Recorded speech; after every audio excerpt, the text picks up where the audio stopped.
कांग्रेस के वरिष्ठ नेता और विधायक आफ्ताब अहमद साहब हमारे साथ मौजूद हैं। आज हरियाणा विधानसभा में जो सीपीए का सम्मेलन शुरू हुआ उसको लेकर बातचीत करेंगे। आफ्ताब जी, एक सीपीए सम्मेलन शुरू हुआ, इसको आप कैसे देखते हैं एक जनप्रतिनिधि के तौर पर?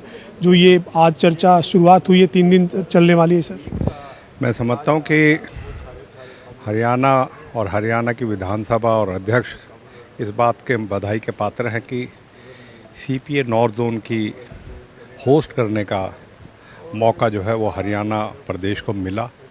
और उसमें आप देख सकते हो कि 5 तो राज्यों की प्रतिनिधि हैं और 15 के करीब जो है अलग अलग विशेष आमंत्रित जो है विधानसभा के अध्यक्षगण, विधान परिषद के अध्यक्षगण, डिप्टी स्पीकर प्रदेशों के वो आज यहाँ हुए हैं। और एक बड़े पैमाने पे किस तरीके से कॉमनवेल्थ पार्लियामेंट्री एसोसिएशन जो एक मकसद था कि जो ब्रिटिश हुकूमत का और ब्रिटिश के से इंस्पायर होकर जो देश डेमोक्रेसी जिनको बाद में जो कभी गवर्न किए जाते थे इंग्लैंड से, उसके बाद डेमोक्रेसी में आए, तो एक कॉमन प्लेटफॉर्म पे उनको एक कॉमनवेल्थ बना था, उसमें भागीदारी हो।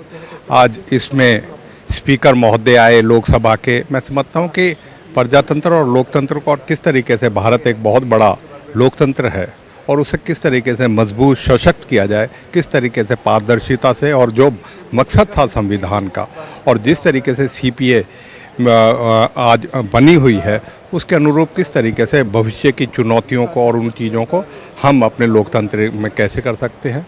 मैं समझता हूँ कि एक बढ़िया शुरुआत है जिसमें विचार विमर्श करके और हम अपनी को जो विचार हैं अपने जो है अन्य प्रदेशों के प्रतिनिधि आए हुए हैं उनसे मिलके उस चीज़ को कर सके। और हरियाणा छोटा प्रदेश हो सके लेकिन उसकी मेज़बानी एक बड़ा मायने रखती है। आफ्ताब जी, इसमें एक सवाल ये भी है कि जो आर्टिफिशियल इंटेलिजेंस की बात है या फिर विकसित भारत 2047 के लक्ष्य की बात है, आपको लगता है सर कि जनप्रतिनिधि इस तरीके से बैठ कर जब चर्चा करते हैं तो एक बेहतर नतीजे ऐसे मामलों में देखने को मिलते हैं? मैं समझता हूँ कि वो तो अलग अलग उसकी बात है, पर उसका सबसे बड़ा ये है कि लोकतंत्र को और लोकतंत्र में जो हमारी मान्यताएं हैं, जो जिम्मेदारियां हैं और किस तरीके से हमें कार्य करना चाहिए उसको बल मिलता है।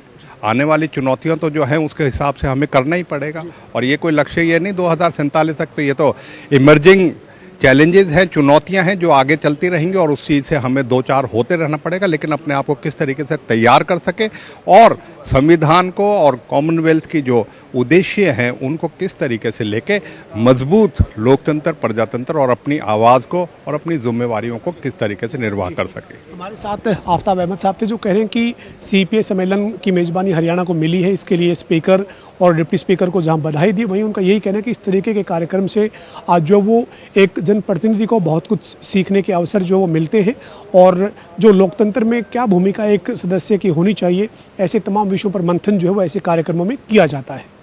वीडियो जर्नलिस्ट विजेंद्र सिंह के साथ पवन सिंह, हरियाणा विधानसभा, चंडीगढ़।